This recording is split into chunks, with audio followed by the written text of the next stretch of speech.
Hi செல்லங்களா, நம்ம இன்னைக்கு அழகான ஒரு மீன் கதையை பார்ப்போமா? வாங்க பார்க்கலாம்.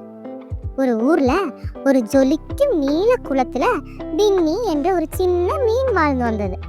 பின்னி சாதாரண மீன் இல்ல, அவள் தண்ணீரின் ராணி. பின்னிக்கு நீச்சல் அடிக்க, சுழன்று விளையாட, குமிழிகளோடு ஆடிக்கொள்ள ரொம்ப பிடிக்கும். தண்ணீர் தான் அவளுக்கு பேரின்பம். அவளது வீடு, விளையாட்டு மைதானம், நல்ல தோழி எல்லாமே இந்த தண்ணீர் தான்.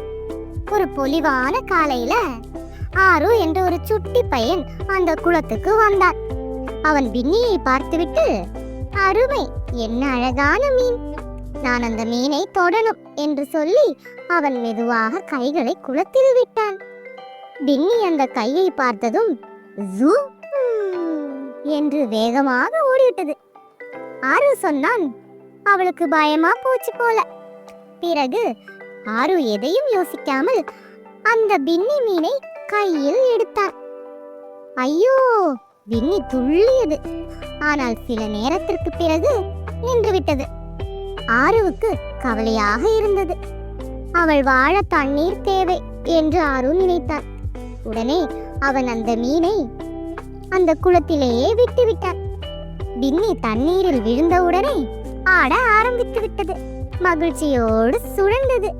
ஆரு சிரித்தாள்.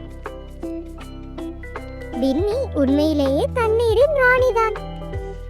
அந்த நாளுக்கு பிறகு ஆறு குளத்துக்கு வந்தாலும் பின்னி ஆடுவதை காண மட்டுமே வருவான். தொடக்கூடாது என்பது அவனுக்கு தெரிந்து போனது.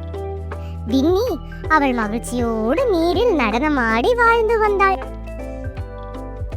உங்க எல்லாத்துக்கும் பின்னியோட கதை பிடிச்சிருக்குதா? உங்களுக்கு பிடிச்சிருந்துச்சுன்னா உங்க ஃப்ரெண்ட்ஸ்க்கு எல்லாத்துக்கும் இதை ஷேர் பண்ணுங்க. அப்படியே நம்ம சேனலை சப்ஸ்கிரைப் பண்ணி வச்சுக்கோங்க. இதே மாதிரி நிறைய கதைகளோட உங்களை மீண்டும் சந்திக்கிறேன். பாய் பாய்.